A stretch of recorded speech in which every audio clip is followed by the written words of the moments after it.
प्यारे बच्चों, ठोस अवस्था के अगली कड़ी में हमारा है ना ठोस अवस्था चैप्टर 1 जो आपका 12th का चल रहा है।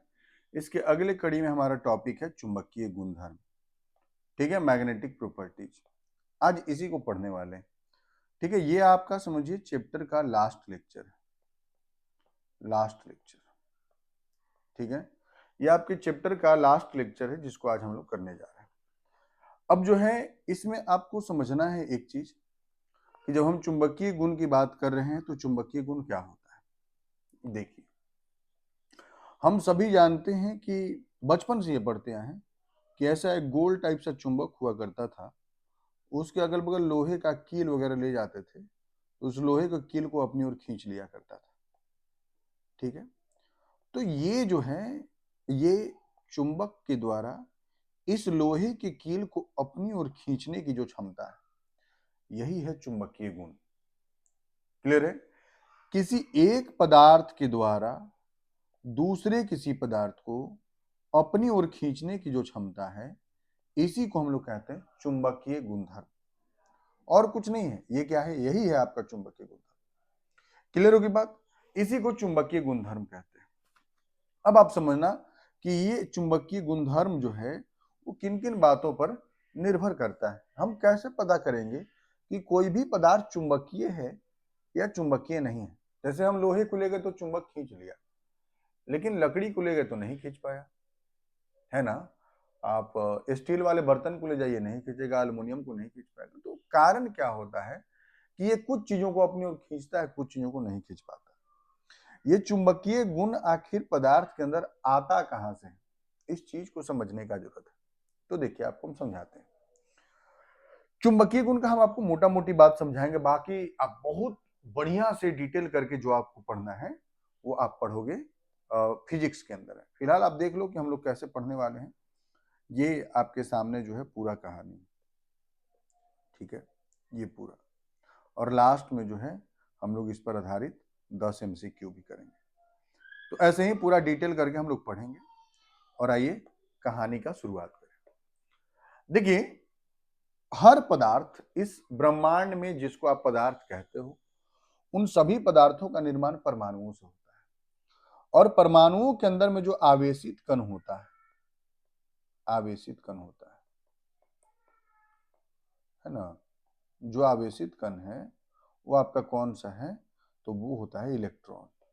आवेशित कण कौन होता है? इलेक्ट्रॉन होता है। इलेक्ट्रॉन ही गति करता है। हम थोड़ा वाईफाई ऑफ कर लेते हैं, नहीं तो किसी का कॉल वगैरह भी आ जाता है। तो चलिए, इलेक्ट्रॉन होता है। क्लियर है बात? अब ये जो इलेक्ट्रॉन आपको दिख रहा है ना, ये इलेक्ट्रॉन गति करता है, एक जगह से दूसरी जगह गति करता है। तो समझना बात को। अब जब इलेक्ट्रॉन एक जगह से दूसरी जगह गति किया तो ये मान लीजिए इस बिंदु ए बिंदु से चलकर बी बिंदु तक गया। तो जब इलेक्ट्रॉन एक जगह से दूसरी जगह गति करता है तो उसकी गति के दौरान, चूंकि इलेक्ट्रॉन एक आवेशित कण है, ऊर्जा युक्त कण है, तो इलेक्ट्रॉन क्या करता है कि इस गति के दौरान क्या करता है, अपने अगल बगल ऊर्जा उत्पन्न करते जाता है। अब इस ऊर्जा के अंदर में जो भी ऊर्जा युक्त कण होंगे उन कणों का वाइब्रेशन होगा, और उन्हीं कणों के वाइब्रेशन के कारण यहाँ पर जो है एक क्षेत्र उत्पन्न बनेगा। समझिएगा, एक क्षेत्र उत्पन्न होगा। जैसे मान लीजिए, आप देखिए, आप समझिए बात को कि आप जिस घर में हैं उस घर में आपका अपना एक घर होगा, उस घर में कई सारे रूम होंगे, दरवाजे होंगे, उन सब पर तो आपका कब्जा है। अगर कोई बाहर से व्यक्ति उस घर में आएगा तो आप उसका विरोध करेंगे, आप उसको बुला सकते हैं, ये आपका अधिकार है। वैसे ही जब एक पदार्थ एक जगह से दूसरी जगह जाता है तो जितनी दूर तक वो चलने के दौरान अपना ऊर्जा फैला पाता है, ऊर्जा फैला पाता है। अब उस क्षेत्र में कोई नया चीज आएगा, उस क्षेत्र में कोई नया चीज आएगा, जैसे इधर से एक आने का कोशिश किया, तो डिपेंड करेगा कि जहां तक इसका अपना क्षेत्र है उस क्षेत्र में किसी चीज को आकर्षित करेगा या नहीं करेगा। समझ गए बात? तो कहने का मतलब है कि इलेक्ट्रॉन जब गति करता है तो इलेक्ट्रॉन के गति के कारण ऊर्जा उत्पन्न होता है अगल बगल के वातावरण में, और वही ऊर्जा चुंबकीय क्षेत्र का रूप ले लेता है। ये एक मोटा मोटी बात हम आपको समझा रहे हैं। समझ गए बात को?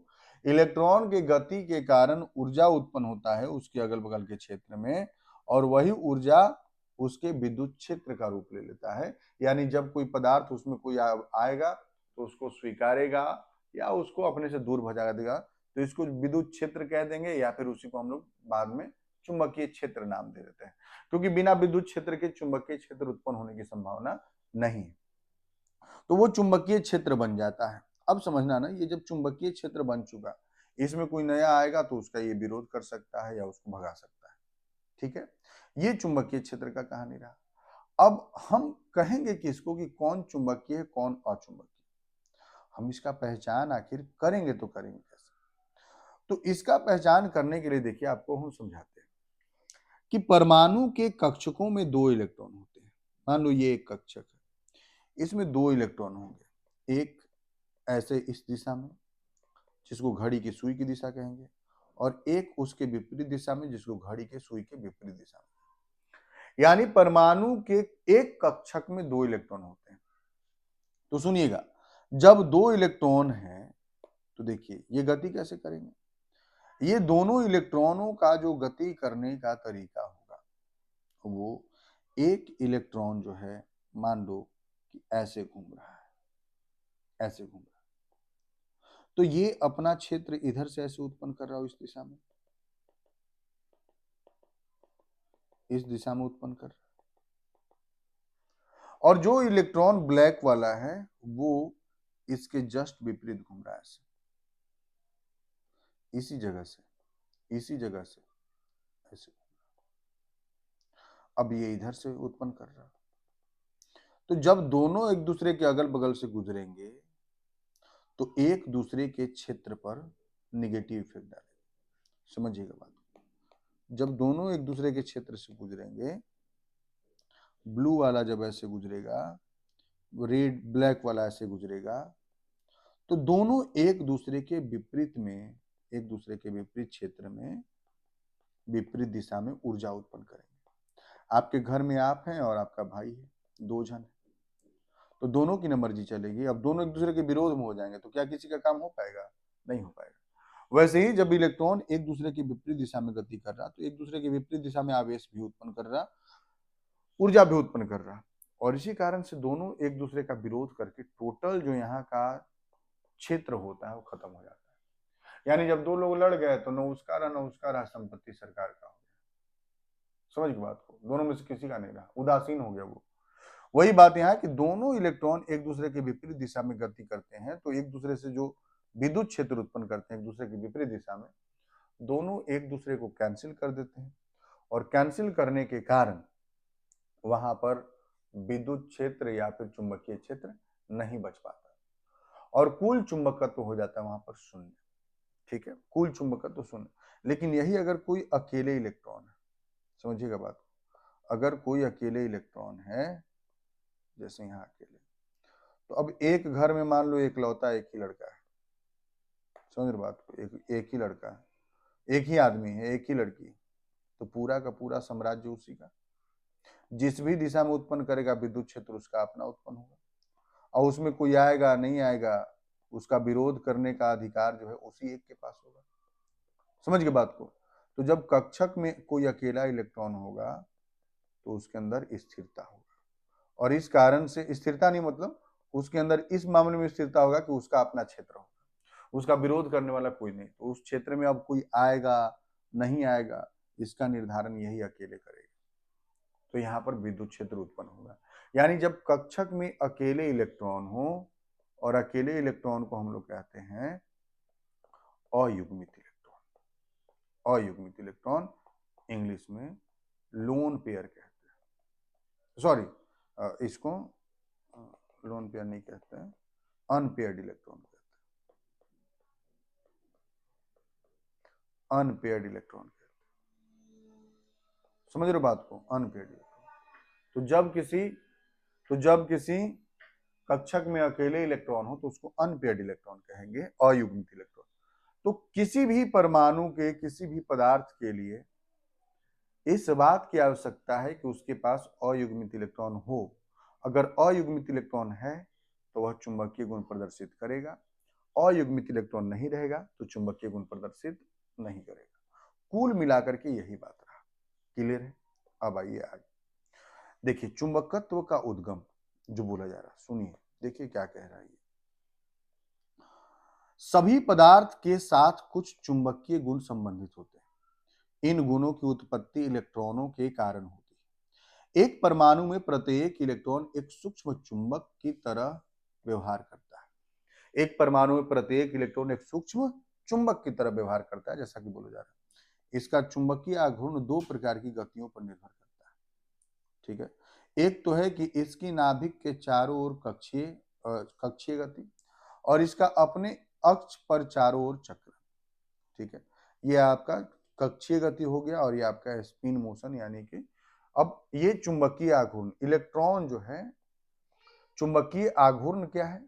तो चुंबकीय आघूर्ण का अर्थ होता है कि कोई भी पदार्थ का चुंबकत्व का मान क्या है, यानी कितना ज्यादा चुंबकीय गुण पाया जा रहा है, यही होता है चुंबकीय आघूर्ण।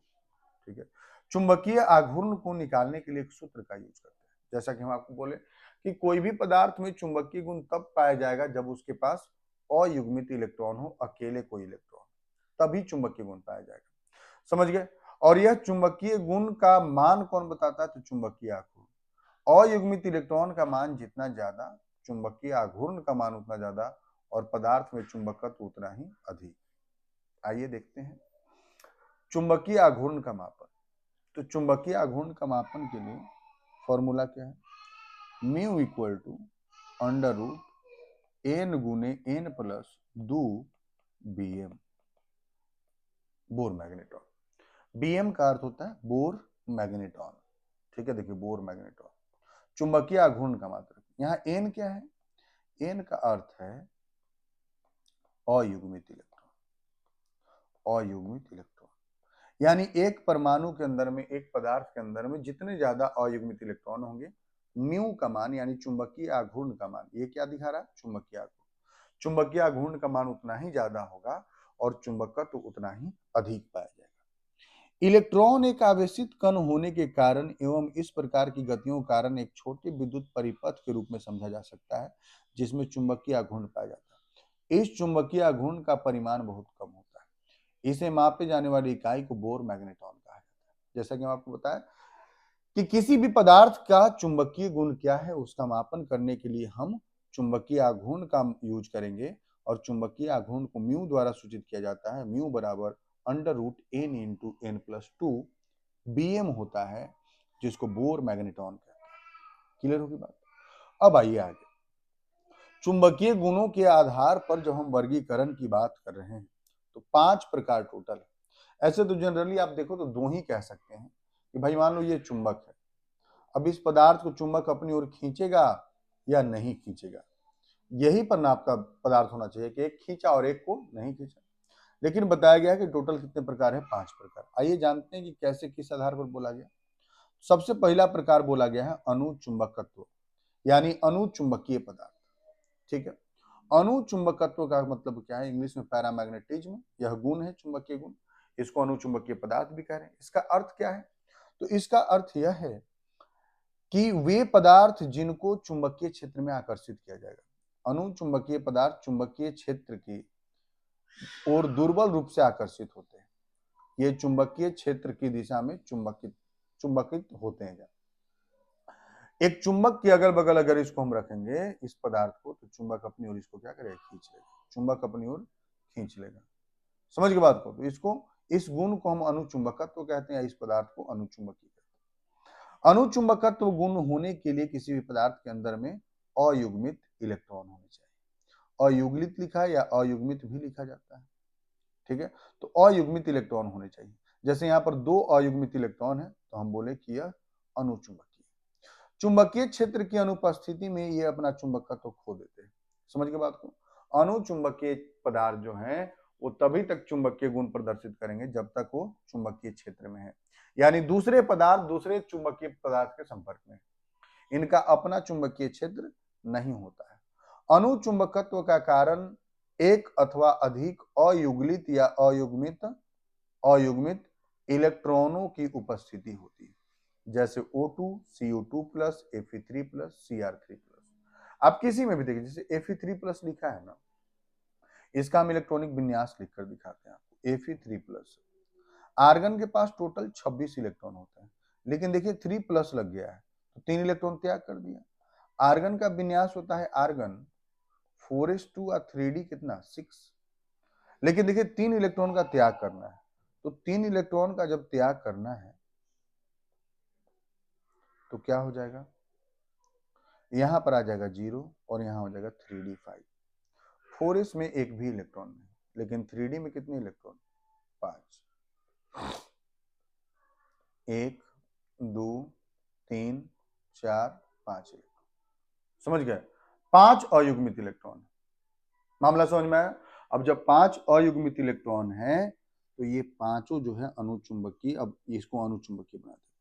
पांचों अकेले अकेले इलेक्ट्रॉन, जोड़ा में रहता तो कैंसिल होता, लेकिन पांचों अकेले, तो पांचों मिलकर के इसको कैसा बना दे रहे हैं, अनुचुंबकीय बना दे रहे हैं। मामला क्लियर हो गया, ठीक है। तो अनुचुंबकीय पदार्थ आप समझ गए होंगे। आइए हम अगले पदार्थ की तरफ चले। अगला है प्रतिचुंबकत्व गुण या प्रतिचुंबकीय पदार्थ, तो इसको इंग्लिश में डाईमैग्नेटिज्म कह रहे हैं। अब ये जो होगा ना, इसको चुंबक अपनी ओर, यानी मान लो अगर ये चुंबक है और ये पदार्थ है, तो इसको चुंबक अपनी ओर नहीं खींचेगा। प्रतिचुंबकत्व का या प्रतिचुंबकीय का अर्थ है कि चुंबक इसको अपनी ओर नहीं खींचेगा। प्रतिचुंबकीय पदार्थ चुंबकीय क्षेत्र से दुर्बल रूप से प्रतिकर्षित होते हैं, ठीक है। ये चुंबकीय क्षेत्र की विपरीत दिशा में दुर्बल रूप से चुंबकित होते हैं। इनको आकर्षित नहीं करता है, इनको ढकेल देता है कि आप मेरे पास मत पहुंचिए। यह उन पदार्थों द्वारा दर्शाया जाता है जिनमें सभी इलेक्ट्रॉन युगलित होते हैं, यानी युग्मित होते हैं, यानी सभी इलेक्ट्रॉन जोड़े में है। देखिए यहाँ पर सभी के सभी इलेक्ट्रॉन क्या है, जोड़े में, सभी इलेक्ट्रॉन जोड़े में है, यहाँ एक भी इलेक्ट्रॉन अकेले नहीं, ठीक है। जैसे देखिए ये अगर चुंबक है, ये अगर चुंबक है तो इस चुंबक के सामने से इलेक्ट्रॉन ऐसे होकर के गुजर गया, ठीक है ना, इससे नहीं टकरा पाया, तो चुंबकीय क्षेत्र इसके पास नहीं पाया। सिद्धांत, इलेक्ट्रॉनों के युगल होना उनके चुंबकीय आघूर्ण को आपस में निरस्त कर देता है। अगर देखिए प्रतिचुंबकीय पदार्थ के म्यू का मान पूछेगा तो √n into n plus 2 bm सूत्र था। आप ही बताओ अयुग्मित इलेक्ट्रॉन है क्या, नहीं, तो 0 प्लस 0 प्लस 2 bm। तो आप सोचिए ना कि 0 गुने 2 हो जाएगा तो टोटल कितना आ जाएगा, 0, यानी चुंबकीय आघूर्ण का मान 0 है। और जब चुंबकीय आघूर्ण का मान 0 होगा तो यहाँ पर प्रतिचुंबकत्व भी क्या हो जाएगा, 0 हो जाएगा, सॉरी चुंबकीय गुण भी क्या हो जाएगा, 0 हो जाएगा। मामला क्लियर हो गया। उदाहरण में है H2O, NaCl, C6H6, ठीक है, ये सभी प्रतिचुंबकीय पदार्थ। अगला है लौह चुंबकत्व, या इसी को फेरो चुंबकीय भी कहते हैं, फेरो चुंबकीय भी कहते हैं, ठीक है, इसी को फेरो चुंबकीय भी कहते हैं। समझिए फेरो चुंबकीय कौन, लौह चुंबकीय, समझो, समझ रहे हो, ये वे पदार्थ है, मतलब आप मान कर चलिए कि अनुचुंबकीय गुण का ही प्रबल रूप है, ठीक है। मतलब जैसे अनुचुंबकीय में हम लोग यहाँ पढ़े थे ना, ध्यान दीजिए, यहाँ हम लोग पढ़े थे, देखिए कि चुंबकीय क्षेत्र में की अनुपस्थिति में ये अपना चुंबकत्व तो खो देते हैं, लेकिन जब हम लौह चुंबकीय की बात करेंगे तो ये एक बार अगर चुंबकीय क्षेत्र में थोड़ी देर के लिए रह गए तो ये खुद चुंबक बन जाएंगे, इनका अपना चुंबकीय क्षेत्र बन जाएगा, यही हो जाते हैं लौह चुंबक। कुछ पदार्थ बहुत प्रबलता से चुंबकीय क्षेत्र की ओर आकर्षित होता है, जैसे लौह चुंबक डोमेन। अच्छा यहां समझ लो, इनमें भी अयुग्मित इलेक्ट्रॉन होगा, ये चुंबकीय क्षेत्र में मजबूती से आकर्षित होंगे। देखिए यहाँ पर लिखा गया है कि अगर इनको मतलब हम चुंबकीय क्षेत्र में थोड़ी देर रख दें तो ये खुद चुंबकीय बन जाते हैं, ठीक है, ये खुद एक चुंबक की तरह व्यवहार करने लगते हैं। इसी के लिए अब एक शब्द का इस्तेमाल किया गया। देखिए पहले तो उदाहरण देख लो कि लोहा, कोबाल्ट, निकल, गैडोलिनियम, CrO2, यहाँ ये एक शब्द इस्तेमाल किया गया डोमेन। ये बड़ा इंपॉर्टेंट वर्ड है, जो डोमेन यहाँ आप देख रहे हो ना, ये बड़ा इंपॉर्टेंट, क्योंकि अगला जो 2 प्रकार आप पढ़ने वाले हो डोमेन पर भी निर्भर करता है। हम आपको बोले कि लौह चुंबकीय पदार्थ को कुछ देर आप चुंबकीय क्षेत्र में रख दीजिए तो खुद चुंबक बन जाता है। तो खुद जब वो चुंबक बन जा रहा है तो उन्हीं चुंबकों का छोटा छोटा टुकड़ा जो होगा वही कहलाएगा डोमेन। लौह चुंबकीय पदार्थ के छोटे छोटे टुकड़े जो खुद एक चुंबक की तरह व्यवहार करते हैं उनको हम डोमेन कहते हैं। मान लीजिए एक लौह चुंबकीय पदार्थ था, इसको कई सारे टुकड़ों में आप तोड़ दिए, अब ये छोटा टुकड़ा बन गया, ये छोटा टुकड़ा बन गया, तो ये डोमेन कहलाएगा। और ये डोमेन अपने आप में चुंबक की तरह व्यवहार करते हैं। और हम सभी जानते हैं कि चुंबक चाहे कितना भी बड़ा हो, कितना भी छोटा हो, उसमें दो पोल पाए जाते हैं, दो ध्रुव पाए जाते हैं, नॉर्थ पोल और साउथ पोल, दक्षिणी ध्रुव और उत्तरी ध्रुव। क्लियर है बात? तो ठोस अवस्था में धातु आयन छोटे खंडों में एक साथ समूहित हो जाते हैं, जिन्हें डोमेन कहा जाता है। प्रत्येक डोमेन एक छोटे चुंबक की तरह व्यवहार करता है। ठीक है। चुंबकीय क्षेत्र में रखने पर सभी डोमेन चुंबकीय क्षेत्र की दिशा में अभिविन्यासित हो जाते हैं। जब लौह चुंबकीय पदार्थ की बात करेंगे तो इसमें जितने भी डोमेन है सभी एक दिशा में व्यवस्थित है, north south, north south, north south, north south, north south. तो एक दूसरे का ये विरोध कर ही नहीं रहे, एक दूसरे के साथ खड़े हैं और एक ही दिशा में मतलब चुंबकीय क्षेत्र उत्पन्न कर रहे हैं, तो इनका चुंबकत्व तो बहुत अधिक हो जाता है। चुंबकीय क्षेत्र को हटा लेने पर भी डोमेन का क्रम बना रहता है, यानी ये खुद एक अस्थायी चुंबक की तरह व्यवहार करने लगते हैं। तो आपसे पूछा जा सकता है कि अस्थायी चुंबक के रूप में किस पदार्थ का इस्तेमाल करते हैं, तो लौह चुंबकीय पदार्थ का इस्तेमाल करते हैं। यहाँ उदाहरण आपको दे दिया गया। अब इसी डोमेन के सजावट के आधार पर अगला दो प्रकार है, आइए उसको समझते हैं। अगला है प्रतिलौह चुंबकत्व, एंटी फेरोमैग्नेटिज्म। प्रतिलौह चुंबकत्व का अर्थ क्या है? तो देखिए इसमें क्या है, देखिए इसमें एक सीधा एक उल्टा, ये डोमेन का सजावट है, समझ लो, एक सीधा एक उल्टा, एक सीधा फिर एक उल्टा, एक सीधा एक उल्टा। अब बताओ दोनों डोमेन एक दूसरे के विपरीत दिशा में काम कर रहे हैं, दोनों डोमेन एक दूसरे के विपरीत दिशा में काम कर रहे हैं। और जब एक दूसरे के विपरीत दिशा में काम कर रहे हैं, एक दूसरे के विपरीत दिशा में काम कर रहे हैं, तो एक दूसरे के प्रभाव को कैंसिल कर देंगे, यानी एक दूसरे के चुंबकीय क्षेत्र को ये कैंसिल कर देंगे। और इसी कारण से यहाँ का कुल चुंबकत्व क्या हो जाएगा? शून्य, शून्य हो जाएगा, क्योंकि सभी डोमेन एक दूसरे के विपरीत काम करे। देखिए तो सभी एक दूसरे के विपरीत काम करे, और जब एक दूसरे के विपरीत काम कर रहा है तो कुल चुंबकत्व क्या हो जाएगा? शून्य हो जाएगा। अब कुल चुंबकत्व जब शून्य हो जाए तो इस तरह के पदार्थों को कहेंगे प्रतिलौह चुंबकीय पदार्थ, या इस गुण को प्रतिलौह चुंबकत्व। वे पदार्थ जिसमें सभी डोमेन एक दूसरे के विपरीत दिशा में समान अनुपात में सजाए हुए होते हैं। प्रतिलौह चुंबकत्व प्रदर्शित करने वाले पदार्थों में डोमेन संरचना लौह चुंबकीय पदार्थ के सदृश होती है, परंतु उनके डोमेन एक दूसरे के विपरीत अभिविन्यासित होते हैं। ये एक दूसरे के चुंबकीय आघूर्ण को निरस्त कर देते हैं, ये एक दूसरे के चुंबकीय आघूर्ण को निरस्त कर देते हैं। जैसा कि बोले, इसका उदाहरण कौन हो जाएगा? MnO यानी मैग्नीज ऑक्साइड। फिर आगे हम बढ़ेंगे तो अगला हमारा आ जाता है फेरी चुंबकत्व, जिसको हम फेरी चुंबकीय भी कहते हैं। ये इसका अर्थ क्या हो जाता है? तो इसका अर्थ होता है कि वे पदार्थ, देखिए इसमें क्या होगा कि इसमें डोमेन एक दूसरे के विपरीत रखे जाते हैं, लेकिन असमान संख्या में, जैसे तैसे रैंडम तरीके से। समझ के बात को देखिए, यहाँ पर ये जैसे तैसे रखा, तो ये फेरी चुंबकीय पदार्थ कहता है। जब पदार्थ में डोमेन के चुंबकीय आघूर्णों का संरेखन समानांतर एवं प्रति समानांतर दिशाओं में असमान होता है, एक दूसरे के विपरीत तो होगा लेकिन असमान संख्या में, तो एक दूसरे को पूरी तरह कैंसिल ये नहीं कर पाते हैं, और इसी कारण से इनके अंदर थोड़ा बहुत चुंबकत्व बचा रह जाता है, तो इनको हम लोग फेरी चुंबकत्व कह देते हैं या फेरी चुंबकीय पदार्थ कह देते हैं।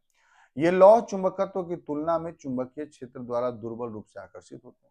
ताप का प्रभाव, ये पदार्थ गर्म करने पर फेरी चुंबकत्व खो देते हैं और अनुचुंबकीय बन जाते हैं। याद रखिएगा, पूछा जा सकता है कि कौन सा पदार्थ जिसको गर्म करने पर फेरी चुंबकीय से अनुचुंबकीय बन जाता है, तो यही फेरी चुंबकीय। उदाहरण है मैग्नेटाइट और फेराइट, जैसा कि यहाँ पर दिया हुआ देखिए, मैग्नीशियम फेराइट दिया हुआ है ना उदाहरण में, समझ गए? तो Mg Fe2O4, ये आपका फेरी चुंबकत्व। तो यही टोटल 5 प्रकार रहा। डोमेन भी आपको समझ में आ गया होगा। डोमेन का मतलब लौह चुंबकत्व पदार्थ के छोटे छोटे टुकड़े जो खुद एक चुंबक की तरह व्यवहार करते हैं। क्लियर होगी बात? तो ये 5 गुण थे चुंबकीय गुण ठोस के जो हम लोग कर लिए। ओके ना, यहाँ देखिए सब बना दिया गया है। लौह चुंबकीय में सभी एक दिशा में होंगे, प्रति लौह चुंबकीय में एकदम एक दूसरे के बराबर उल्टा दिशा में बराबर हो संख्या में, और यहाँ एक दूसरा के विपरीत होगा लेकिन असमान संख्या में, ये फेरी चुंबकीय। ठीक है, अब आइए हम अपने अभ्यास प्रश्नों पर जो 10 ऑब्जेक्टिव क्वेश्चन। चुंबकीय आघूर्ण को मापने वाली इकाई क्या है? तो बोर मैग्नेटॉन। क्लियर है बात। अनुचुंबकत्व का मुख्य कारण क्या है? तो अनुचुंबकत्व का मुख्य कारण जो है वो अयुग्मित इलेक्ट्रॉन है। क्वेश्चन में ऑप्शन गलत दे दिया है, अयुग्मित इलेक्ट्रॉन। अच्छा, उदाहरण अगर पूछा जाए तो उदाहरण हो जाएगा O2। ठीक है, उदाहरण रहता तो O2 हो जाता। लौह चुंबकीय पदार्थ में धातु आयन छोटे खंडों में समूहित हो जाते हैं, उन्हें क्या कहते हैं? छोटे खंडों में समूहित हो जाते हैं, उनको कहते हैं डोमेन। ठीक है, अनुचुंबकत्व का मुख्य कारण तो अयुग्मित इलेक्ट्रॉन।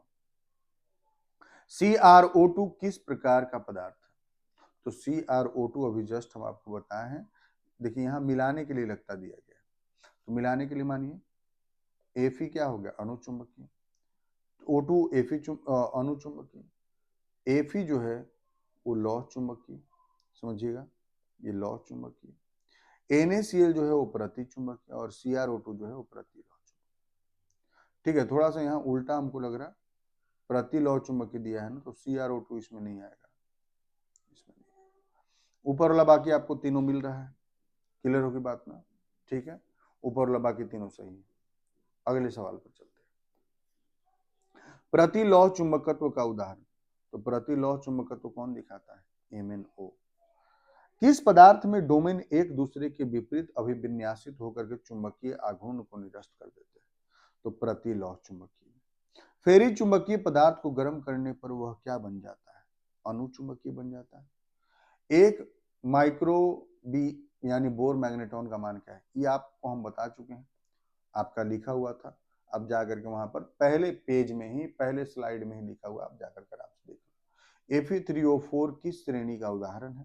तो Fe3O4 अभी जस्ट हम आपको बताया, चूंकि मैग्नेटाइट है तो ये किसके उदाहरण में आ जाएगा? आपका प्रति लौह चुंबकीय पदार्थ की श्रेणी में आ जाएगा। तो ये आपका चुंबकीय गुणधर्म रहा, जिसमें हम लोग अपना टोटल लेक्चर कंप्लीट कर चुके हैं ठोस अवस्था का। यहाँ से हमारा ठोस अवस्था खत्म होता है। जितने भी तरह के क्वेश्चन संभव हैं, हम इम्पोर्टेंट वो आप जब हमारा सेशन एंड होगा तब हम आपको उसमें डाल देंगे। फिलहाल चैप्टर हम लगातार कराते चल रहे हैं और टॉपिक वाइज भी क्वेश्चन।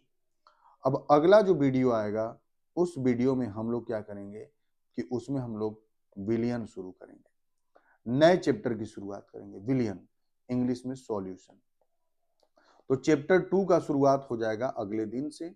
आज आप देख लो इसको, ये आपका चैप्टर कंप्लीट हो रहा है। और मैं ये कह रहा हूं बार बार कि अगर आपको लगता है कि आपको इस वीडियो से फायदा हो रहा है, आप सीख पा रहे हो, तो इन वीडियोज को जरूर शेयर कीजिए, लोगों तक पहुंचाइए। हम लोग 100 सब्सक्राइबर के आसपास पहुंच चुके हैं। आप सभी 50-60 लोग लगातार लगता है कि आप लोग देख भी रहे हैं, बस कुछ और लोगों तक पहुंचाइए। और हम कोशिश में हैं कि फिलहाल तो अपने पास उतनी पूंजी है नहीं, और ना ही अपने पास उतनी व्यवस्था है, आर्थिक रूप से उतने मजबूत है नहीं कि हम आपके लिए डिजिटल बोर्ड ले सके। लेकिन कोशिश करेंगे कि अगर संभव हो पा रहा है तो हम आपके लिए डिजिटल बोर्ड लेकर भी आएंगे, और उस पर फिर हम आपको लाइव सेशंस देंगे और लाइव क्लासेस देंगे, अच्छे तरीके से पढ़ा करके, समझा करके, विद फेस। अभी अपने पास उतनी सुविधाएं नहीं है, इकोनॉमिकली उतने स्ट्रांग है नहीं, तो फिलहाल अभी नहीं बन पाएगा वैसा। लेकिन हम कोशिश करेंगे कि डिजिटल बोर्ड आ जाए तो और ज्यादा बेटर हो जाएगा आपके लिए। ओके, फिर मिलते हैं अगले लेक्चर में। Thank you.